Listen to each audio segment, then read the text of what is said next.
Welcome, everybody. Welcome to the State Water Resources Control Board, Surface Water Ambient Monitoring Programs, Environmental DNA Metabarcoding Monitoring and Analysis Project Kickoff, now known as SeMMAP. My name is Peter Haupt, and I've been with the SWAMP program for the past 3.5 years. I'm a recent graduate of Oregon State University's College of Forestry, where I earned a Bachelor of Science degree in Natural Resources and Landscape Analysis. Thank you for joining us for the SeMMAP Kickoff meeting. We'll begin with a land acknowledgement.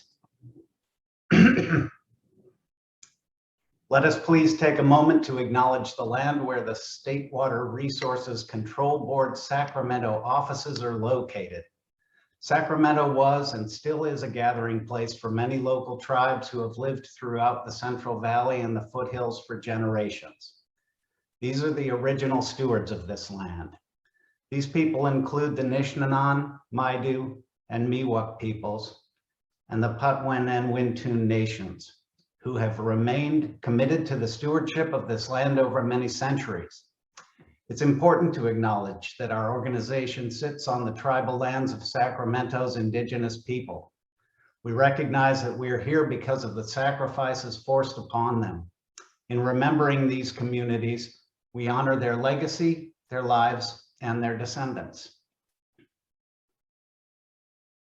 Today's meeting will consist of me blathering on for approximately 20 minutes, followed by a question and answer session. We have a lot of expertise and experience joining us today, so hopefully we can answer all your questions about environmental DNA, how it's collected, sequenced, and analyzed, and why SWAMP wants you to participate in this project and how it can enhance your monitoring program. I made a mistake while scheduling today's meeting.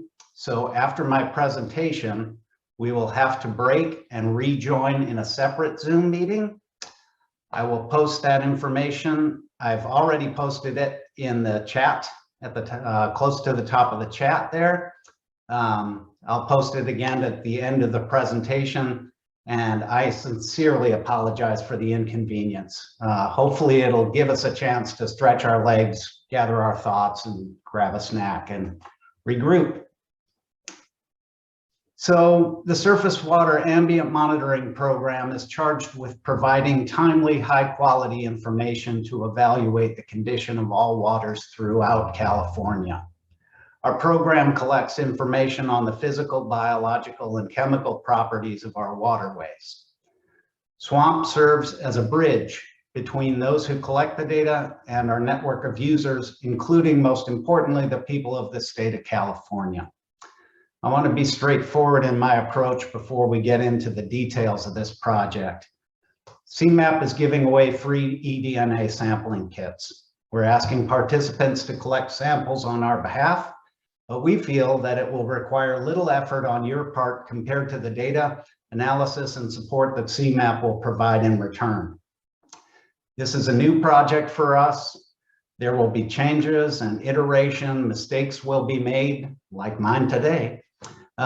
But that's how we learn and discover. I'm really excited about it, and I hope you guys will be too. Before we get into the benefits of the program and all that, I'd like to give you a quick and coarse overview of environmental DNA. Environmental DNA, or eDNA, comes from organisms that can be found in the environment.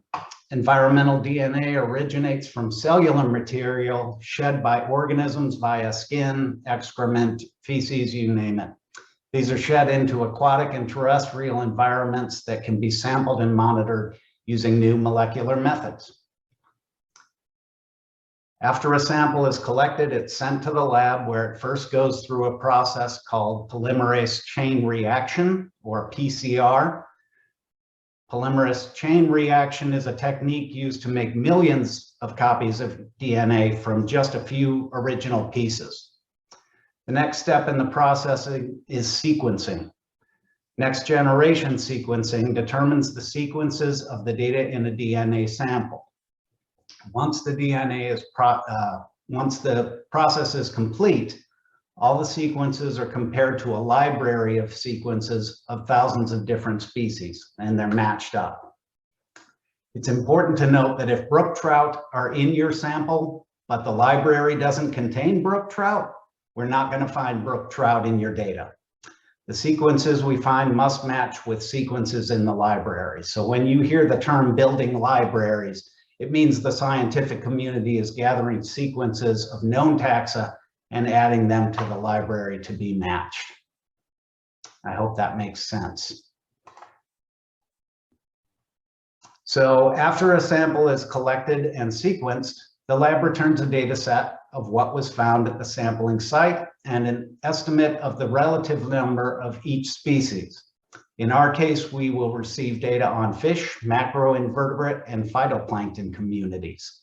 This can tell us a lot about the biodiversity of the aquatic system and enhance traditional bioassessment. eDNA can detect things we don't see, therefore possibly returning rare, exotic, invasive, or endangered species, which may help us protect the stream or lake.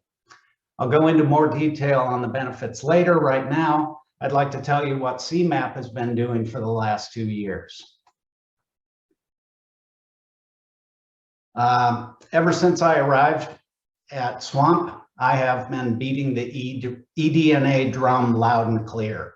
I've been trying to tell anyone that would listen that there's this great new way to examine biological communities and their interactions just by grabbing a water sample, and it only requires one person that doesn't even have to be trained up all that well.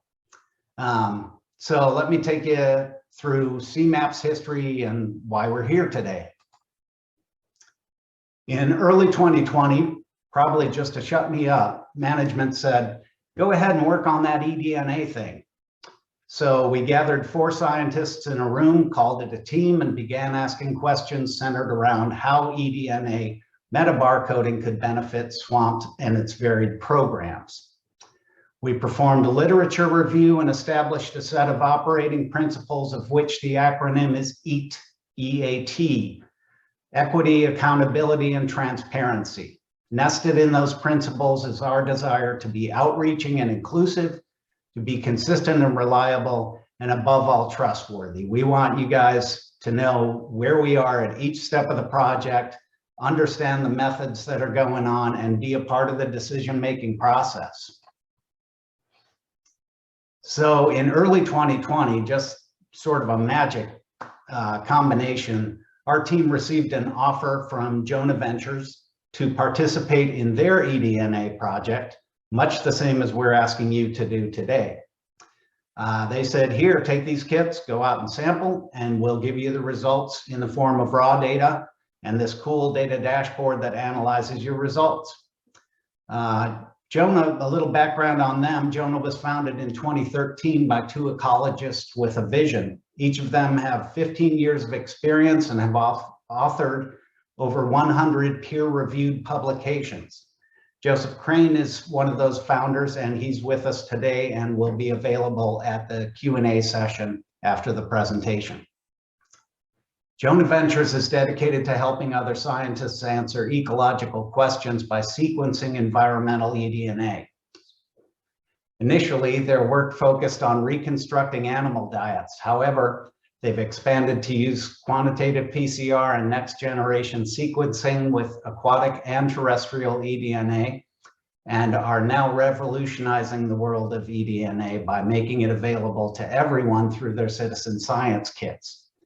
They're also creating isothermal and CRISPR assays and constantly researching and developing quicker, more effective, more affordable ways to detect eDNA without compromising data quality. At this point, I'd like to give a giant shout out to Joe and the Jonah Ventures team for their generosity and support, and especially to Nicole Witzel, whose inbox I have flooded over the last couple of years. She's been super courteous and professional, no matter how ridiculous my questions and requests have been. Thank you, Nicole. So when this all started, if you recall, the spring and summer of 2020, things were just a little bit weird. We tried to get kits in the hands of the Department of Fish and Wildlife's bioassessment program, but COVID pretty much prevented us from that happening. So what happened was Shuka and I tried to chase their sampling efforts all over the Sierra and the Central Valley, trying to predict where they'd been and where they were going, but even they didn't have a really good idea of how everything was going to work that summer. So we're still awaiting those results to see if we got any good solid comparative data. We were able to spend a day with Sierra Streams Institute. SSI is a watershed monitoring research and restoration group based out of Nevada City, California. They were founded in 1995 as Friends of Deer Creek. SSI has grown to become an important voice in the regional scientific community. We grabbed 5 samples in June and were able to return in the fall and grab another 5 after the Jones fire to see how seasonal or post-fire changes in the landscape may have affected the results. This year, thanks to the generosity of Jonah Ventures again, we were able to continue collecting samples. This year, we did get kits to Department of Fish and Wildlife, where they've been collecting samples alongside metabarcoding samples that SCWRP is collecting for a study, and also doing their traditional bioassessment sampling. So we feel that the results of this season will be particularly interesting with so much to compare to. And we hope to continue that on into the next couple of years.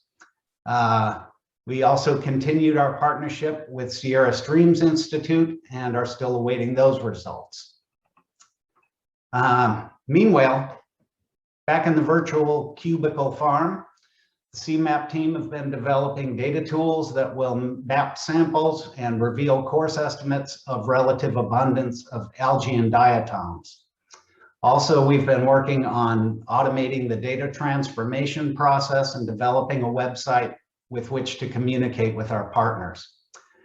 We're trying to make participation as painless as possible, and that means as few meetings as possible. However, those can really be crucial for communication, but even if you can't attend the meetings, we will have recordings available on the website. So that brings us up to date. Let's talk about 2022 sampling season. We are seeking participants from a broad range of backgrounds, locations, and skill sets. One of the challenges of this new way of collecting data is to automate the field forms, make them easy and user-friendly, while also allowing us to receive information and data of known quality. So we're looking for participation not only from our usual partners, but from those groups who are just as curious and who have similar or novel scientific questions they want answered. For the past 2 years, we've been collecting phytoplankton and fish results, but this year we will expand to include macroinvertebrates as well. So what are the benefits of collecting samples for metabarcoding? Well, metabarcoding can be implemented in a variety of ways and can drastically reduce collection costs. It can increase turnaround times, increase data quality, fill in gaps like fish and other bioindicators, and improve coordination among programs using a single data type. We think that's pretty exciting. Metabarcoding gives us an opportunity to expand the scope of existing programs and provide a holistic panoramic view that incorporates a wide collection of species across the landscape, allowing us to examine the detail of a single species occurrence within a watershed, as well as a greater assemblage at a single site. It also allows our Swamp's Clean Water team members and other community science groups to participate in rigorous data collection without the need for specialized training or expensive equipment. They can use their GPS device or a cell phone just to grab their location coordinates and fill in the field form, and we provide the kits free of charge. All you have to do is mail them back. So some of the drawbacks or some of the unknowns of environmental DNA. It can be negatively affected by sunlight, pH microbes, enzymes, and temperature, making it difficult to detect some species. We also get false negatives when a species isn't detected, although it does occur there. This can be caused by collecting samples that are too small or not collecting in the correct area, degradation, etc. False positives might happen as well when a species is detected, but it doesn't really occur there. This can be caused by DNA being brought to a site on equipment or other contamination upstream. We are uncertain at this point how far eDNA can travel through a system. Studies have been performed, but we have yet to find definitive results. So let's get into the sampling process. What does it look like?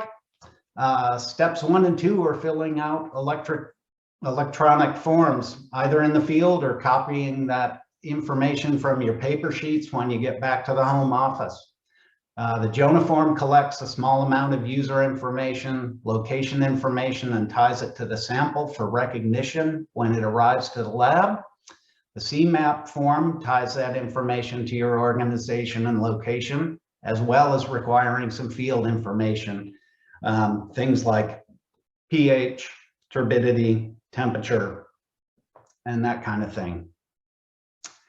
So the next step is collecting the sample, and Jonah Ventures have put together a great short video on how this is done, and we will check that out.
All righty.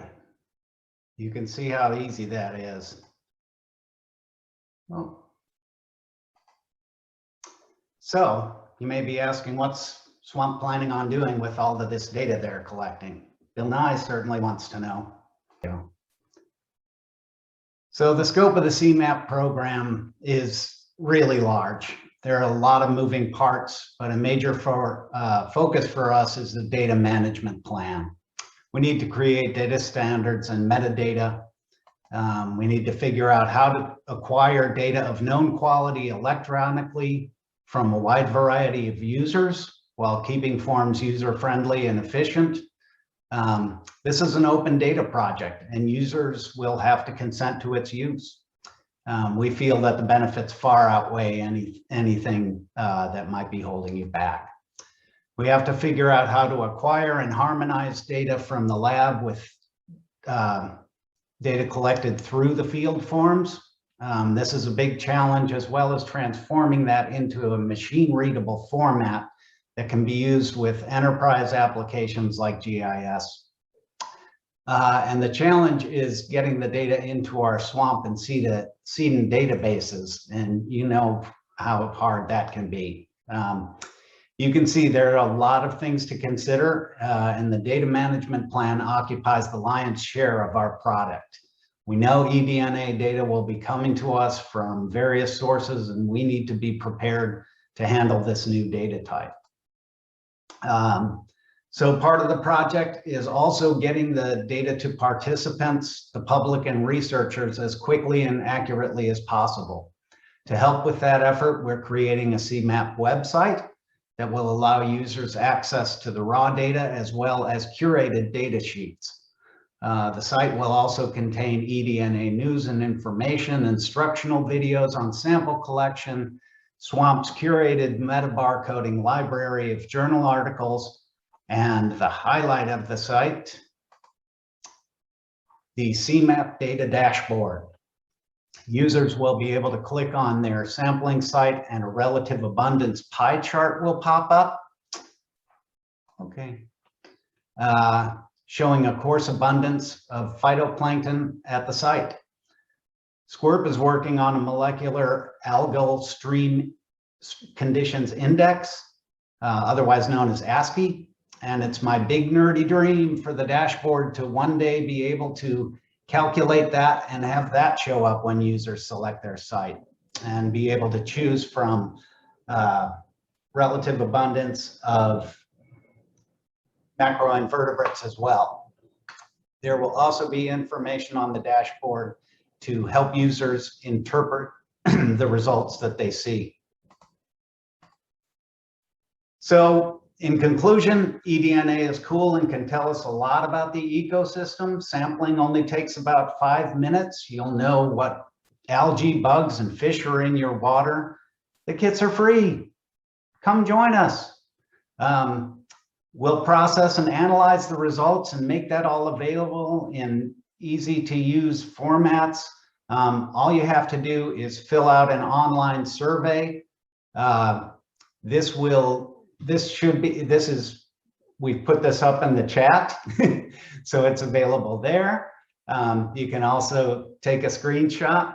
There's 2 ways to participate: passively by joining our emailing list and keep up to date on what the SeMMAP is doing. This form gives you a choice of how many emails you want to receive. Please fill it out. Tell your friends, heck, sign up for your friends. The other way is actively by participating in the project, becoming a member and collecting samples. This meeting is serving as a barometer for interest in participation. We want to get as many of you as involved in collecting for your monitoring questions as possible. So please shoot for the stars. If you think you can use 10 kits effectively, just tell us why. Worst we can say is no, but we'll say yes to most reasonable requests. At this point, I'm guesstimating that we'll have 30 to 60 kits to distribute. I can't make any promises, and this is all sort of contingent on availability of SWAMP funds. The SeMMAP team will conduct reviews of all the requests that we receive based on getting a diverse set of users with varied monitoring experience that have valid scientific questions that they're trying to answer through monitoring. And bonus points are awarded if you're tying that monitoring to EPA's beneficial uses. So please join up. We want you to know how this simple process can stack up against what we already know, how it can be used as a new lens on how we look at freshwater ecosystems. I've posted all the relative links in the chat. Please copy them and sign up with us. I want to give big shout outs to Greg, Melissa, Ali, and Tessa from SWAMP for giving this greenhorn a green light on this project, to Jonah Ventures for their generosity and vision. Thank you to Fish and Wildlife's Bioassessment Program. Nathan, you're awesome. I'm glad you were enthusiastic about hooking up with us. To Jeff Lauder and the Sierra Streams Institute for participating with us. Thanks to the SWAMP eDNA team for letting me lean heavily upon you. And thanks to all of you for coming today. I really hope you'll join the project. We will have a Q&A session. I told you we would make mistakes, and this was my first one, was not knowing that I only had 30 minutes. And DIT couldn't fix my problem. So again, I apologize for having to create a second meeting. Here is the link. The link is also posted in the chat. You can click on that, but don't forget to grab the meeting ID and the passcode. So please hold your questions, and we will see you in the second half of the meeting starting at 12:30. Thanks all.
What?